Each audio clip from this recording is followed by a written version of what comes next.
L'acidification des océans est l'une des 9 limites planétaires. Ce sont en quelque sorte des lignes rouges que l'on ne devrait pas dépasser pour assurer la sécurité des générations futures. Seules 3 d'entre elles ne sont pas encore dépassées, dont l'acidification des océans. Mais en réalité, qu'est-ce que c'est ? En fait, c'est lorsque le CO2 est absorbé par les océans et que par la suite, ceux-ci s'acidifient. Mais la question est, comment ? Il y a 2 manières différentes.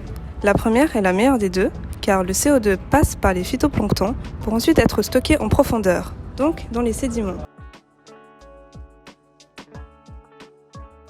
Contrairement à la première, la seconde est moins bien car le CO2 absorbé par les océans reste en surface. Le CO2 et l'eau créent une molécule instable.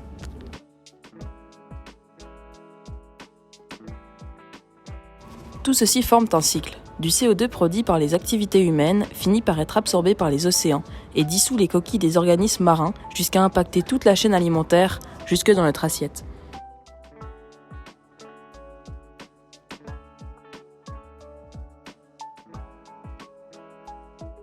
Malheureusement, tout cela engendre quelques lourdes conséquences.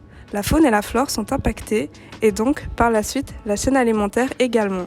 Les océans finissent par stocker moins de CO2 et celui-ci reste bloqué dans l'atmosphère, ce qui accélère les changements climatiques.